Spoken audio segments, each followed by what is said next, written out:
I've also been asked to introduce our opening speaker, and he's someone that doesn't really need much of an introduction, I don't think, to this group, and that, of course, is Ovide Mercredi. Ovide is a member of the Mississippi Poswick Cree Nation. He graduated from this law school in 1997, and he would have sat, not literally in the chairs that you're sitting in, because this room's been renovated since then, but he had spent many long hours in this room when he was a law student. While he was a student, he was president of the first Native Students Law Students Association formed in Canada, and among other honors, he has an honorary doctorate from Athabasca University. Dr. Mercredi was elected as National Chief for the Assembly of First Nations in 1992, and he played a major role in the Charlottetown Accord constitutional discussions. In many ways, through that time, he was the conscience of the nation and a tireless advocate for self-government. He served as the National Chief of the Assembly of First Nations until 1997. He then went back to his community and he was Chief from 2005 to 2011.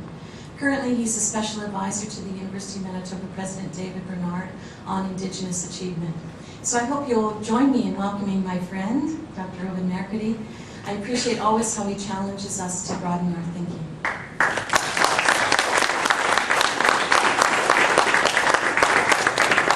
I'm going to teach you some Cree. Are you ready? Dancy. You have no idea what you just told me. But you said hello. Minugisigaw, which means it's a beautiful day. But the most important thing, I think, is Inutekatan. I'm hungry. And yeah, that's right. I did sit there listening, wondering what I'm doing here. And now you're probably saying something about me.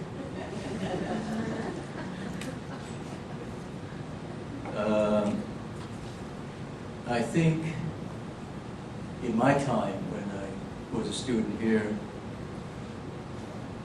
the universities were still a foreign ground, like a strange place that didn't really have a connection to the communities or the people in the communities. That's beginning to change now, and in part because of, I think, a change in the way people are thinking about the role of the university. Like, it's not just a teaching ground. It's not just a place where research should happen. It's a place that should sponsor and spawn social change. It should be a place where people can come and be confident that when they leave, they will be seekers of justice. The universities are not there yet.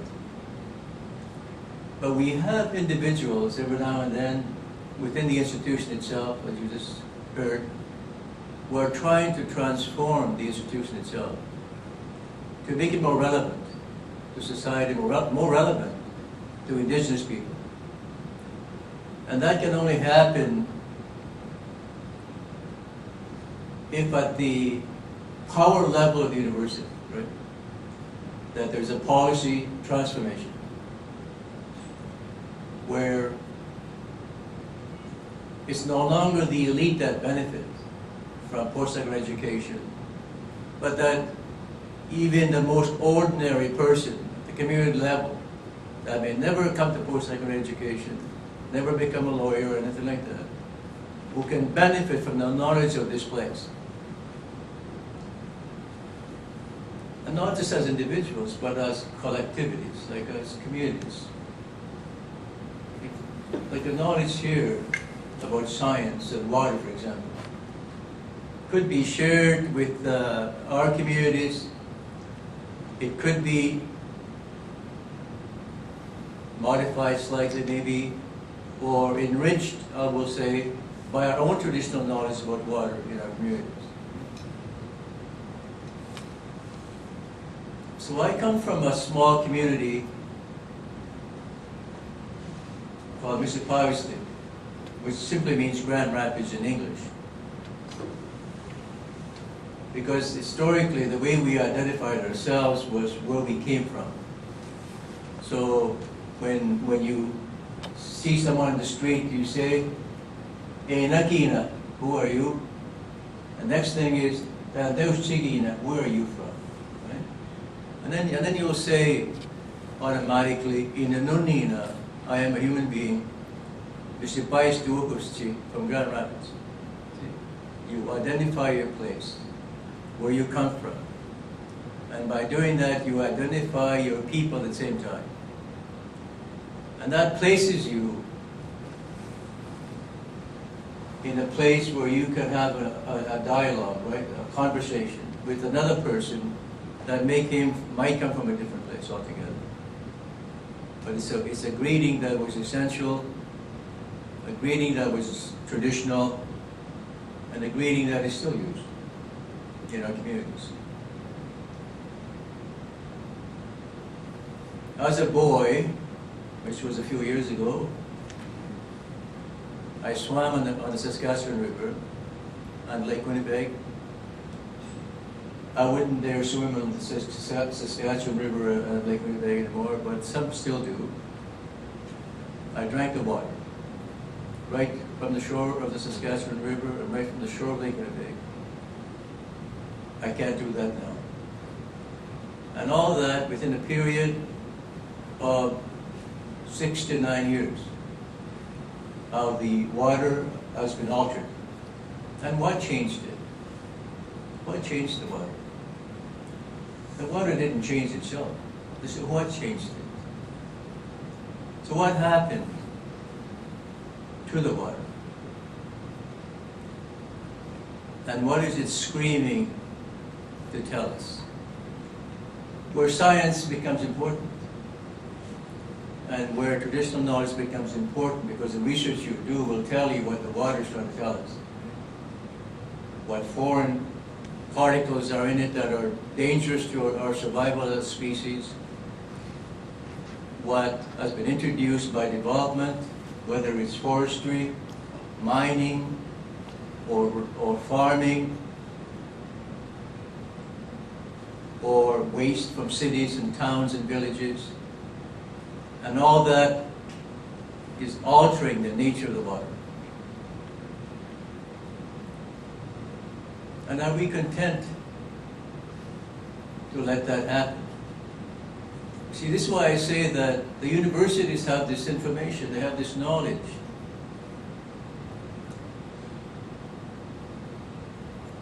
The leaders of this institution should be in the face of the government. The Prime Minister, the Premier, the MLAs, the MPs, making it clear to them that here's what's happening to the water. But what we do with social problems in our society is we study them first. So we create committees, we create groups, and these groups are powerless. They don't have any decision-making power, as the environmentalists learned, that they have no power to alter what happens in society. And all they can do is grieve in terms of what they see happening to the earth and become a voice of grievance, trying to be a voice for change, but never have the power to make the changes that they're seeking. This is the essence of the political system we have right now. And that's why I believe very strongly that not just individuals, but institutions like universities should become a demanding place for reform. That the voice of the institution itself should be heard, front and center, on many issues, not just water issues, but about the murdered and missing woman, for example, about the need for political reform so that the treaties will be respected in this country, that measures will be taken to deal with poverty, all these, to me, don't belong just to the politicians. Because if they, I mean, they've had the issues long enough, let's put it that way. So we should take that belonging away from them and begin to transform our world.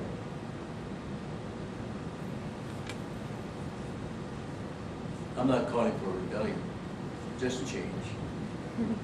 Because you don't have to have rebellion to have a positive reform or change in what's happening in our country. No, I consider myself a thinker, and I wonder about things, about our people, or society in general, about the country. And I look at issues from a sociological, cultural perspective, and I say to myself, as a boy growing up in Grand Rapids, I was at one with the river. I was not separated from the river, I was at one with it. Because it was a river that provided the food on our table, the fish that we ate.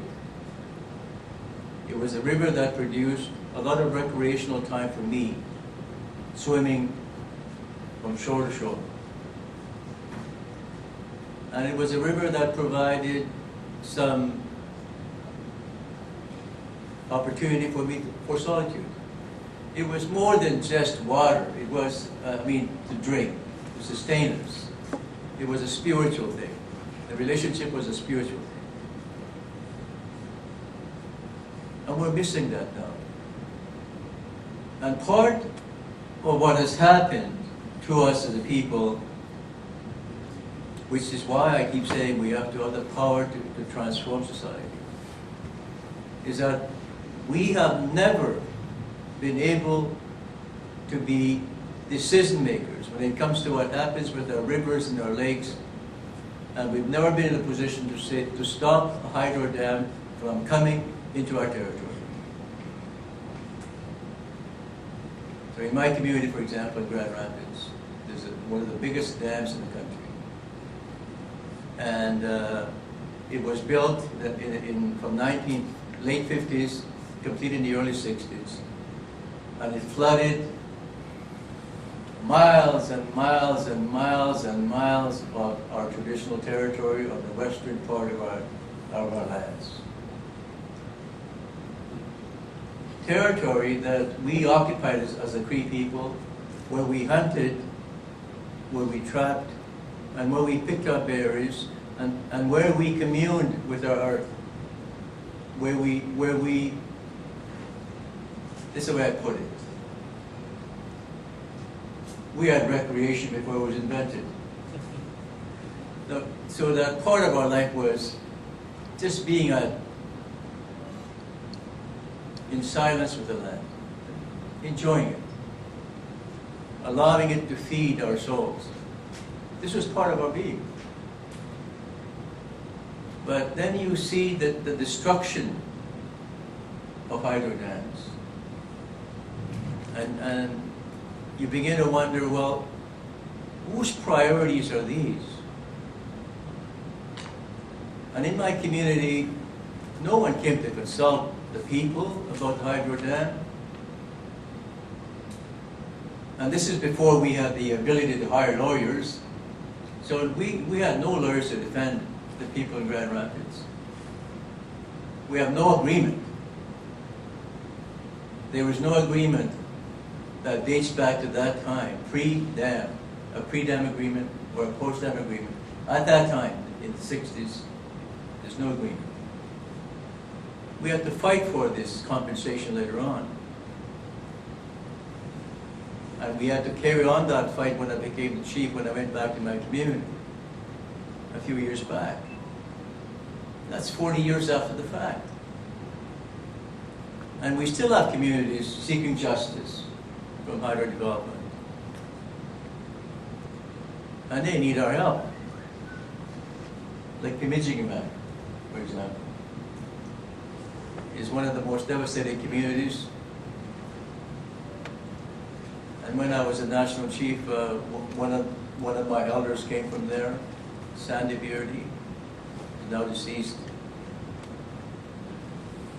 And when he'd come to Ottawa to attend meetings with me, he'd always bring me a bag full of dried meat, moose meat, which is part of our culture. Sharing and giving, but also taking the fruit of the land for your food, creating your own food, instead of rushing to a co-op store or the northern store, but creating your own food from the land. Dried fish, all these nutritious foods that we had in my time growing up in my community. And I don't want to dwell too much on what Hydro did, but to conclude on that thought, I just want you to share with you what Sandy Beard said to me about the impact of hydro development on them as a people. He said, Ovide, it's like someone came to your community and took your slaw pail and threw all your waste on your land, on your food basket. What are you going to do? What are you going to do now?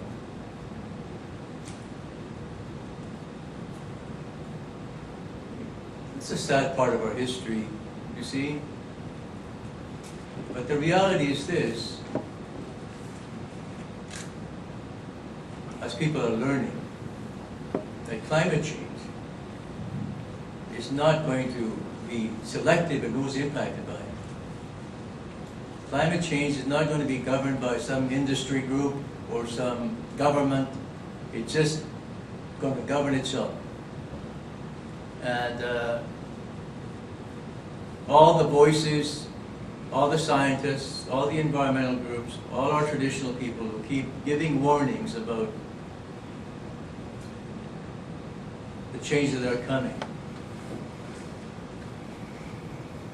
they don't have the power to make the changes that are needed. They're simply back to where we were again, what I was talking about earlier, voices for reform without power. Like, how do we get the Prime Minister of this country to pay attention to climate change? Like, I mean, it's the only recourse that we have is to vote him out. Is that the only power that we have to get our voice across? It shouldn't be like that. He's a human being like the rest of us. He's supposed to be a very intelligent man. And he ought to, from his own thinking, appreciate that the climate change is a human issue, not an issue that belongs to the Conservative Party or to resource companies. That it's an issue about human survival. I look at things very simplistically. So when I consider my community, for example, I say to myself, what are the basic needs of my society? What are the basic human rights that we must have to survive as a people? And I look at, well, I need to drink water, so I should have water. I need to breathe, so I should have air that I can breathe. I need to eat, but how am I going to eat? What am I going to eat? So I need to make a livelihood from the land, a livelihood from the water. And when I have these, I need shelter. I need to protect myself from the elements. So I need clothing. So when you look at what people call the basic human rights, these are the basic human rights. And I want to share one more story with you about the difference in our thinking with mainstream society and the indigenous people. When we were involved in negotiating Charlottetown Accord in the 1990s, 1991, as the lead negotiator for the First Nations, I had to deal with ministers of the Crown, premiers, and the Prime Minister at the time. And of course, they're a cadre of bureaucrats, they're officials by the mile, and they're lawyers by the hundreds. Exaggerating that way, by the dozens. And then on our side, under-resourced, we had to create our own team and pool our resources. Although we got some funding from the federal government, I acknowledge that. And we had our own team of 60 people, including lawyers, indigenous lawyers, non-indigenous lawyers, to deal with constitutional reform. Because a promise had been made in 1982, a promise unfulfilled to this day, that upon Canada getting its power, because this is what Trudeau wanted, to amend its own constitution, that Indigenous people will also have a process to identify and define their rights for inclusion in the supreme law of this land. And all those talks we had, including Charlottetown, failed. But at least the Charlottetown Accord, which I ask you to read, there was political agreement for the recognition of a third order of government in Canada. Not a third level, a third distinct order of government in Canada. There was also a recognition that the treaties that had been made over 100 years ago, in some cases more than that, with the pre-Confederation treaties, that these treaties would be honored, that the spirit and intent, as understood by the Native people themselves, the Indigenous people, would be implemented in this country, and that the governments were obligated through a constitutional process to implement treaty rights. And the third thing about Charlottetown, which was supposed to be an ongoing process, was that the sharing of wealth, that future conferences were to look at how the wealth of this country would be shared with the Aboriginal people so that they can build their own schools, their own infrastructure, their own water treatment plants, and so forth. And that it would be part of the revenue generated from the resources abundant in this country. Unfortunately, in a referendum, the Charlottetown Accord was defeated by a vote. The Canadian people voted against it. But that's not the story I want to share with you. What I wanted to share with you was the discussions that we had about the idea of human rights. Because I mean, the Canadian politicians, were very pleased with themselves, with the Charter of Rights and Freedoms. This reflected the evolution of Western society. To them, this was the pinnacle of their life. The idea of civil rights protected, that no one would be discriminated against, which are all important rights that we support as Indigenous people. But they also wanted to make sure that the third order of government, like our governments, would have to comply with their Charter of Rights and Freedoms. And my point was this: if you just simply apply your Charter of Rights and Freedoms, it will not acknowledge our own evolution as people, our own societies. It will not recognize the hereditary system of chieftainship in British Columbia, or the confederacy of the Mohawk people, or the Iroquois people. And it would not acknowledge the traditional systems of governance with the Mi'kmaq people. Because if you look at the traditional system of governance for the Iroquois people, it's the woman who decided who the leaders were. And my mission was not to have the result of creating a mold where everybody fits in. My hope was that we would create a flexible approach for the continuing evolution of our people, from where they were to where they are to where they want to go. and to use the supreme law of the country to accomplish that. So the question I asked was, what makes you think that your Charter of Rights and Freedoms is perfect?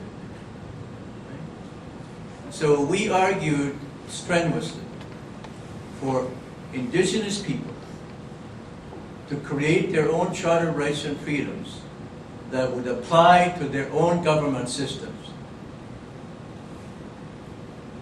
Not just because of the diversity that is prevalent across the country within the indigenous societies, but also because, and more importantly, in my opinion anyway, is that our worldview is different. So for us, the human right to water, the human right to water, the human right to clean air, for example, the human right to clean environment, these to me should be part of the Charter of Rights and Freedoms. And while I'm at it, the human right to a free education. And we don't have that in our Charter of Rights and Freedoms, do we? But nonetheless, it is an accomplishment, an achievement that was made by the dominant society, as I said, the pinnacle of their evolution. But little do they know that their country needs to be perfected, and that we have the answer. But we're still being excluded from being part of that constitutional family.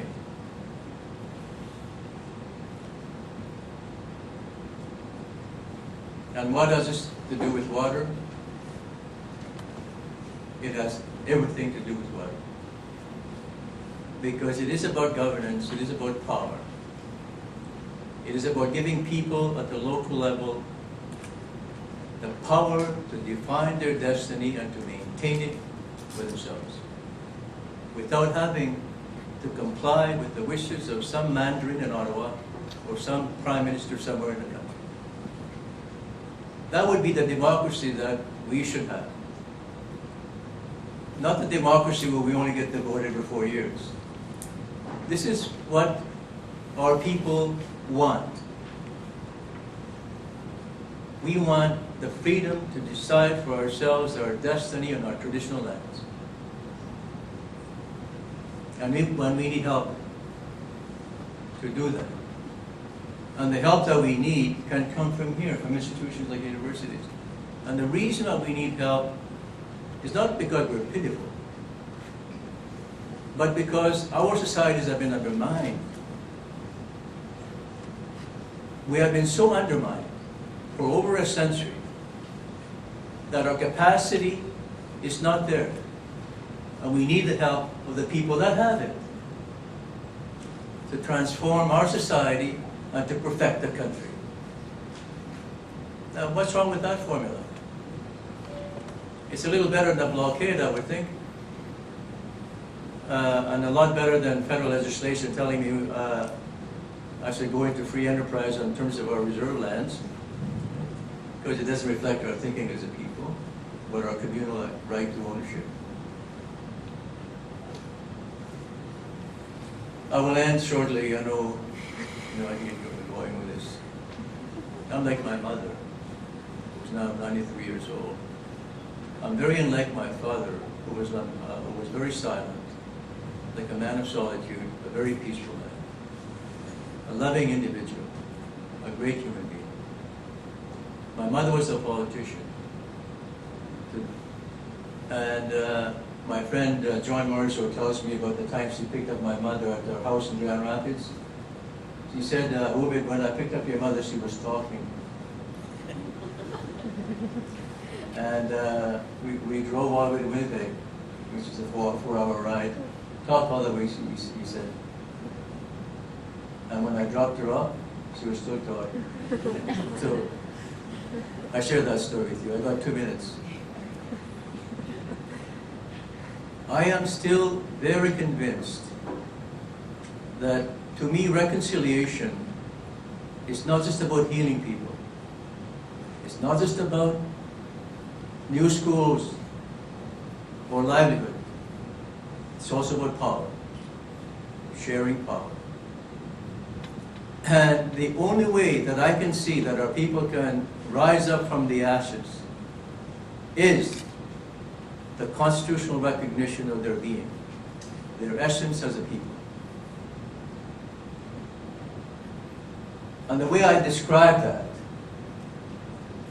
to the chiefs, because we have diversity and opinions too, and not everybody agrees with me, is that it has taken us a few centuries to get to where we are, why we are dispossessed.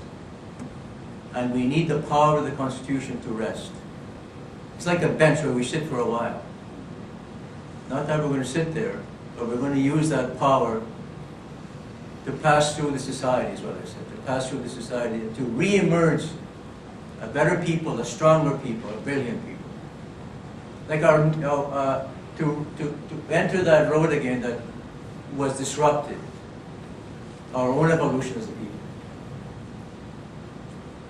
I will end with that.